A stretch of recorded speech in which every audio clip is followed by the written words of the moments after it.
Hello बड़ी, this is Dilip Singh from DSA classes Udaipur.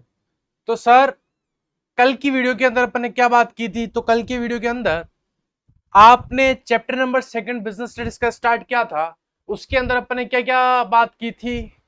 दो जो प्रिंसिपल जो आपके साइंटिस्ट थे, वो साइंटिस्ट कौन थे, किसको क्या बोला गया है, किसको फादर ऑफ मॉडर्न मैनेजमेंट बोला गया है, साइंटिफिक मैनेजमेंट कौन थे, इस टाइप की छोटी मोटी बात कल की थी, कल के वीडियो के अंदर।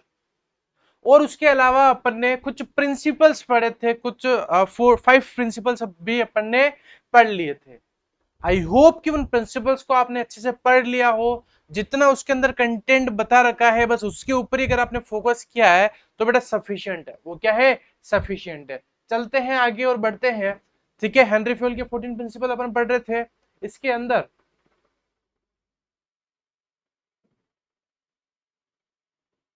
ठीक है, इसके अंदर डिवीजन ऑफ वर्क हो गया था, authority, responsibility, discipline, unity of command, unity of direction हो गया था। अब बात करेंगे अपन subordination of individual interest to general interest, sub to general interest. ठीक है, चलेगा।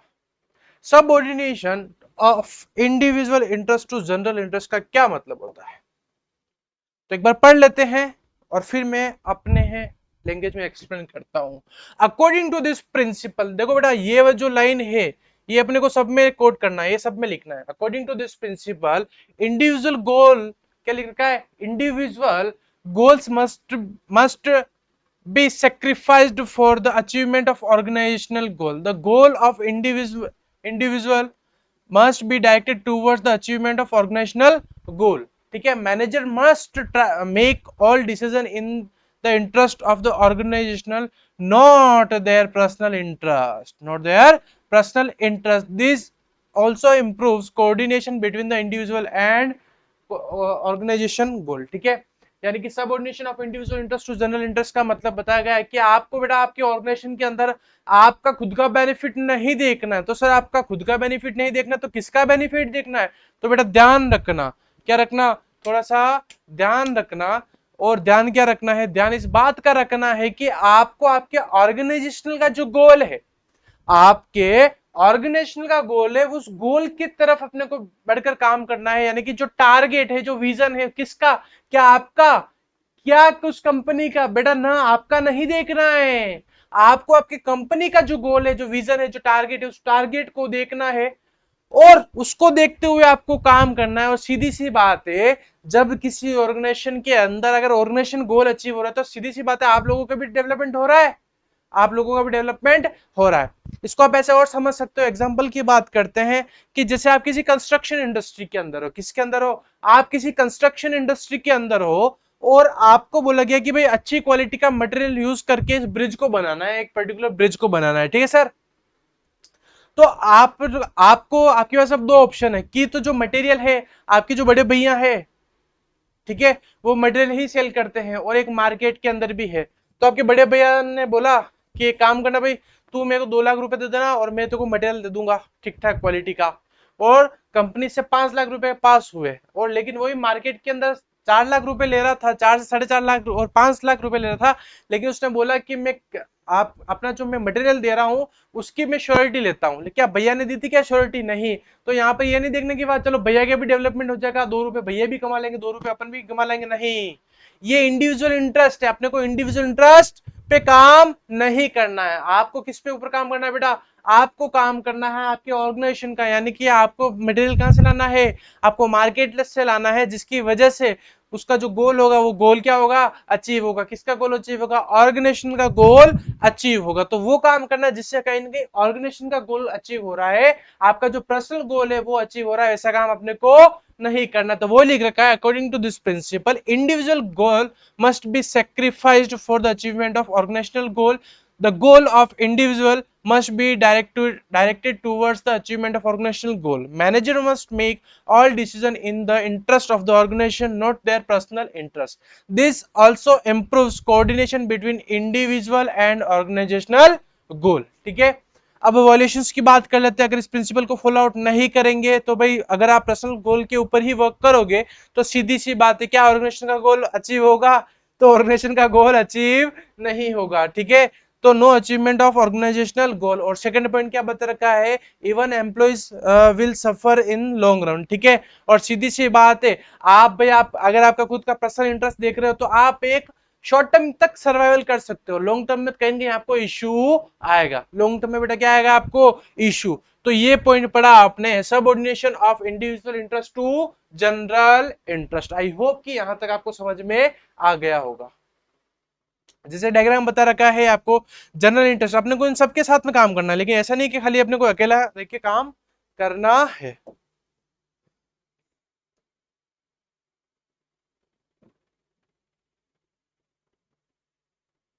ठीक है, फिर है रेमुनेशन टू पर्संस। आज इस पीपीटी को क्या इशू हो रहा है। ठीक है, रेमुनरेशन टू पर्संस। अब बात करते हैं भाई, सीधी सी बात है, आप किसी भी ऑर्गेनाइजेशन के अंदर वर्क कर रहे हो तो वहां से क्या एक्सपेक्ट करोगे, अच्छी सैलरी, अच्छा रेमुनरेशन। सैलरी के अलावा कुछ अदर बेनिफिट्स भी आप कहीं ना कहीं उनसे लोगे, और बिल्कुल लेना भी चाहिए। ठीक है, तो रेमुनेशन टू पर्संस, ठीक है, remuneration to the person according to this principle. बेटा ये लाइन तो अपने को सब में लिखना के आना ही है। According to this principle employees in organisation must be paid fair remuneration, pair क्या लिखना है, fair, sorry not a pair, paid fair remuneration that gives them maximum satisfaction. This will motivate uh, them to perform to the best their ability. अब क्या individual कभी क्या self satisfied होगा क्या किसी भी सैलरी से? नहीं। मैं बोल रहा हूँ ना, आपको भी 1 लाख रुपए दे दूं, 2 लाख रुपए दे दूं पर मंथ के, तो भी कहीं ना कहीं अरे यार थोड़े से और मिल जाते अच्छे ही होता है। हाँ ये तो देखो, अब क्या करें, पैसा चीज ऐसी है, मनी पावर है तो। लेकिन ऑर्गेनाइजेशन में कहीं ना कहीं ऑर्गेनाइजेशन जो मैनेजर्स होते हैं, जो टॉप लेवल के जो लोग होते हैं, वो ट्राई करते कि मैक्सिमम, यहाँ पर एक वर्ड यूज किया है, give the maximum satisfaction, give the maximum satisfaction. वो करने का ट्राई करते हैं कि वो एम्प्लॉय क्या हो, ज्यादा से ज्यादा क्या हो भाई, सेटिस्फाइड होते। एक बार वापस पढ़ते हैं, अकॉर्डिंग टू दिस प्रिंसिपल, क्या लिखा है बेटा, according to this principle employees in organization must be paid fair remuneration that gives them maximum satisfaction। उसको जो मिलने वाला जो सेटिस्फेक्शन है वो मैक्स टू मैक्स हो, उतना क्या करता है ऑर्गेनाइजेशन, ट्राई करता है। ठीक है, this will motivate them to perform to the best their ability. ठीक है, तो रेमुनेशन टू पर्संस का क्या मतलब होता है, इसके अंदर यही बताया गया है कि आपको आपके ऑर्गेनाइजेशन में क्या देना है, फेयर पेड करना है ना। ऐसा नहीं कि कोई अपना रिलेटिव उसको ज्यादा दे रहे हो इनको कम दे रहे हो, नहीं, आपको प्रॉपर वर्क के हिसाब से क्या देना है, उनको पे आउट करना है रेमुनरेशन का। देखो 11 में एक छोटा सा कंसेप्ट पड़ा हुआ, सैलरी और रेमुनरेशन। ठीक है, रेमुनरेशन का क्या मतलब होता है, salary plus extra benefits. Extra benefits भाई, आज मैं पूरे दिन से जैसे कि क्लास ले रहा हूँ, ठीक है, तो 1 कप चाय, ठीक है, फिर कुछ facilities, other facilities, car facilities हो गई, तो ये all are part of the remuneration, so all part of the remuneration. फिर violations of this principle, violation पढ़ लेते हैं, इंक्रीज इन एम्प्लॉइज टर्नओवर और dissatisfaction and demotivate of employees. ठीक है, अगर आप एक को ज्यादा दूसरे को कम दोगे या फिर सबको कम सैलरी पे करोगे, तो हो सकता है कि वो एम्प्लॉय जो वर्कर है वो उसकी ग्रेटेस्ट इफिशिएंसी या फिर max to max satisfaction level तक काम नहीं करे। ठीक है, तो ऐसा भी हो सकता है, आपने ये चीज भी मैं लोकल लेवल में देखता हूँ कि अगर आप उनको कम पैसा दोगे तो वो कम पैसे के हिसाब से काम करेंगे। ठीक है, ऐसा मैंने बहुत बार देखा हुआ, लेकिन ऐसा नहीं होना चाहिए, कहीं ना कहीं ऑर्गेनाइजेशन का लॉस होता है, और ऑर्गेनाइजेशन के कुछ किसी किसी ऑर्गेनाइजेशन में चलो चल जाता है। लेकिन मैंने ये चीज कहीं ना कहीं एजुकेशन प्लेटफॉर्म्स पे भी देखी है कि आपको इतना अमाउंट मिल रहा है तो आप उतना ही पढ़ाओगे, it's not a good for. ठीक है, ये अगर आप तो पैसा लेके चले जाओगे, लेकिन कहीं ना कहीं बात उन बच्चों की है, ठीक है, जो छोटी सी आंखों में बड़ा सपना देखते हैं।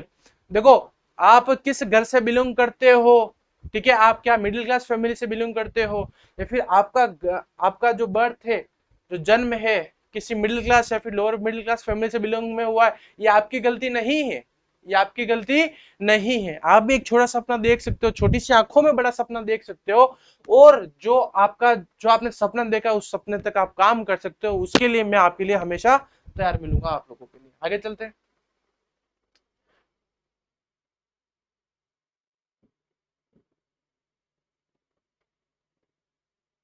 फिर है सर सेंट्रलाइजेशन एंड डिसेंट्रलाइजेशन। फिर क्या है, सेंट्रलाइजेशन एंड डिसेंट्रलाइजेशन। इसको इंपोर्टेंट टिक कर लेना, इसको बेटा क्या कर लेना, इंपोर्टेंट टिक कर लेना, इंपोर्टेंट टिक कर लेना, सावधान इंडिया मार्क कर लेना। यहां से कहीं बार क्वेश्चन आता है, यहां से कहीं बार क्या आता है सर, क्वेश्चन आता है। यहां से बेटा क्या आता है, कहीं बार एग्जाम्स में यहाँ से भर भर के क्वेश्चन आते हैं। भर भर का क्वेश्चन का मतलब यहाँ से कई बार फिलिप्स में क्वेश्चन पूछ लिया जाता है, तो कभी किसमें फिलिप्स में आ जाता है, कभी कंसेप्ट में क्वेश्चन पूछ लिया जाता है। क्वेश्चन क्या पूछा जाता है, सेंट्रलाइजेशन एंड डिसेंट्रलाइजेशन। इसका मतलब ये नहीं खाली आपको यही पढ़ना है, चैप्टर नंबर 2 बहुत ही इंपॉर्टेंट चैप्टर है, इसको अच्छे से पढ़ना। अरे इसको क्या करना है बेटा, इसको बेटा अच्छे से पढ़ना। यहाँ से कहीं से भी क्वेश्चन आ सकता है, मोस्ट प्रोबेबिलिटी क्वेश्चन आने की चांसेस होती है वो प्रिंसिपल में से आता है, ठीक है। 14 प्रिंसिपल ये और 4 प्रिंसिपल जो आगे अपन पढ़ेंगे, इनमें से ही क्वेश्चन ज्यादा पुट होते हैं, ठीक है। सेंट्रलाइजेशन एंड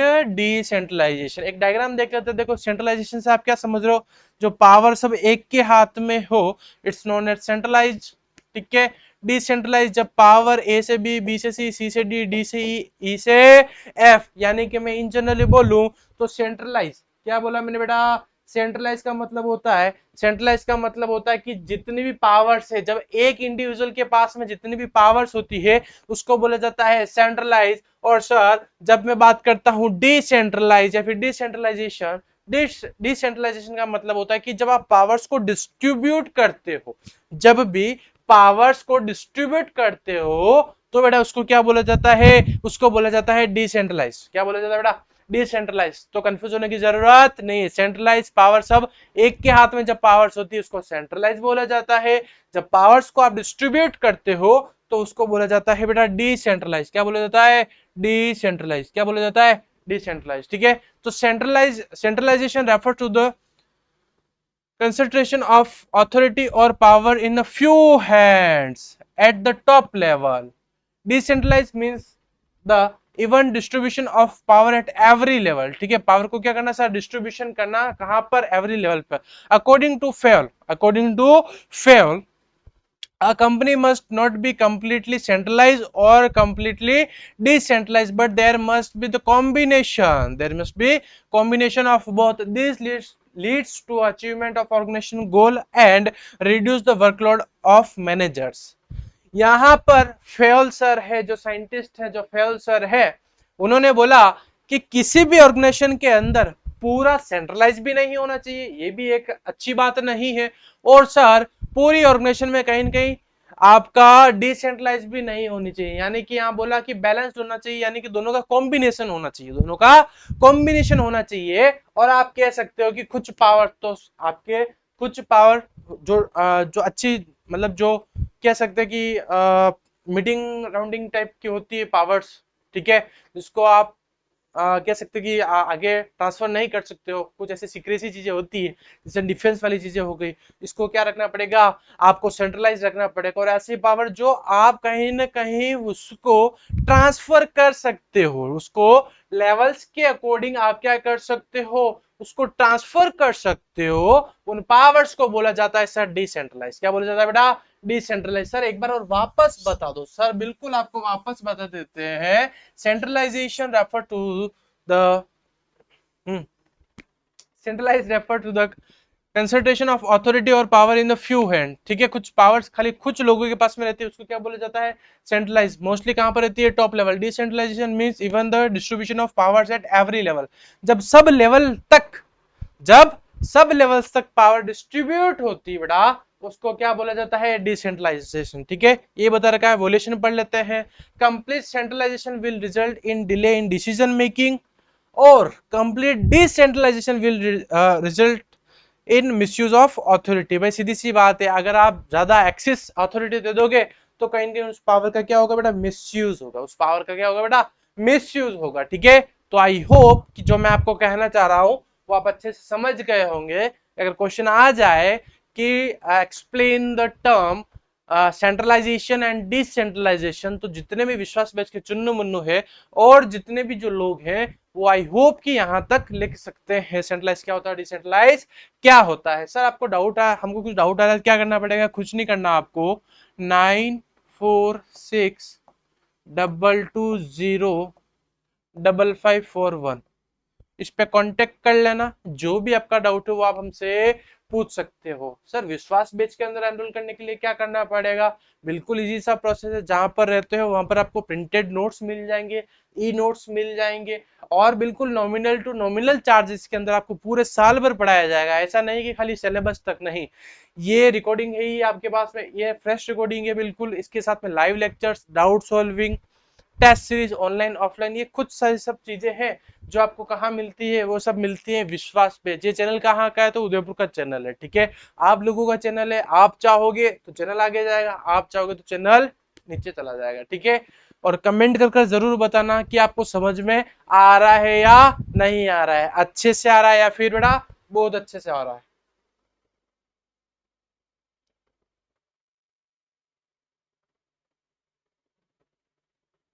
फिर है नेक्स्ट है principal of scalar change. Next point क्या है? Principal of scalar change. तो पढ़ते हैं प्रिंसिपल ऑफ स्केलर चेंज क्या बोलता है, तो देखते हैं। Principle of scalar chain, the scalar chain means a line of authority और chain of superior from the highest to lowest rank. Fayol insist that this chain must be followed strictly in organization. Information must be passed through everyone and no skipping is allowed. However, in case of any urgent information, Fayol suggests a shortcut. Fayol suggests a shortcut. इसको underline कर लेना, shortcut called the gangplank. This leads to a systematic flow of information and eliminations of communication barriers or gap. Principal of scalar change बोलता है कि आपको आपके organisation के अंदर सर एक प्रॉपर एक सिस्टमेटिक वे के अंदर आपको इंफॉर्मेशन पास करनी है, top to middle, middle to lower, और एक पर्टिकुलर हर एक डिपार्टमेंट तक जब आप प्रॉपर जो इंफॉर्मेशन होगी वो अगर आप पास करोगे तो उससे क्या होगा? तो सर उससे ये होगा कि सबके पास इंफॉर्मेशन, प्रॉपर इंफॉर्मेशन जाएगी और सबको वो इंफॉर्मेशन प्रॉपर रहेगी। और एक चीज फेल सर ने और यह भी बोली, तो फेल सर ने क्या बोला? फेल सर सेड कि अगर कोई आपको कोई अर्जेंट मीटिंग बुलानी है, कुछ बहुत ही ज्यादा इमरजेंसी केसेस है, तो उस केस के अंदर एक शॉर्टकट है कि जिसको बुलाना है, जिस डिपार्टमेंट को बुलाना है, वहां से आप डायरेक्ट कनेक्ट हो सकते हो। उसको बोला गया है, एक वर्ड दिया गया है, गैंग प्लैंक। गैंग प्लैंक, ठीक है। गैंग प्लैंक क्या होता है? गैंग प्लैंक एक ऐसा शॉर्टकट है, क्या है बेटा? शॉर्टकट है जो इंफॉर्मेशन फास्टली क्या हो सकती है सर? ट्रांसफर्ड हो सकती है। बाकी आपको कैसे करना है? आपको आपके ऑर्गेनाइजेशन में हाईएस्ट से लोवेस्ट तक, सर क्या ये लेवल्स ऑफ मैनेजमेंट पढ़ा था? तो सर 3 लेवल्स होती है, top level, middle and lower. तो जो फेल सर बोलते हैं वो बोलते हैं कि लेवल, हर लेवल तक इंफॉर्मेशन क्या होनी चाहिए?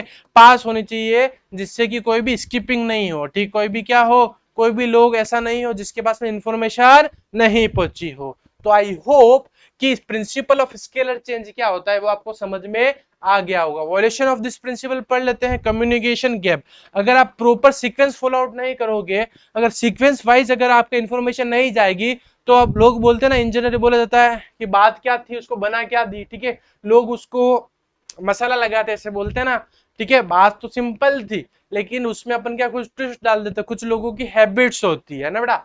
तो ये क्या होता है, और कई बार कम्युनिकेशन गैप आ जाता है, no clarity in authority responsibility relationship, ठीक है। और कई बार बेटा क्या होता है कि एक जो हायरार्की होनी चाहिए थी, जो फॉलो आउट करना चाहिए था, वो नहीं होता है, जिसकी वजह से अथॉरिटी किसको क्या मिलनी चाहिए थी, रेस्पॉन्सिबिलिटी किसको क्या मिलनी चाहिए थी, ये पूरा गैप मेंटेन नहीं होता है।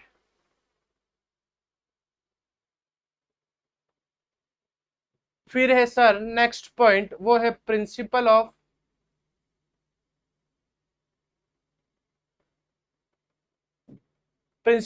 Order. Principal of order is the next point. तो देखते हैं सर प्रिंसिपल ऑफ ऑर्डर क्या बोलता है। तो principle of order, in this principle order does not means command but refers to the orderly arrangement of men and material. इस line को थोड़ा हाईलाइट कर लेना मार्कर से। That is a fixed place for everything and everyone in the organization. This save time, energy, in searching of men and material and ensure smooth working in the organization.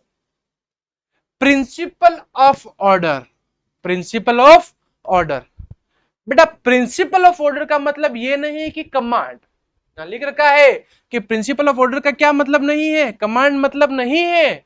यहां पर order का मतलब है कि main और material, क्या चीज, main, क्या लिख रखा है, ये देखो, हाँ ये देखो, मेन और मटेरियल,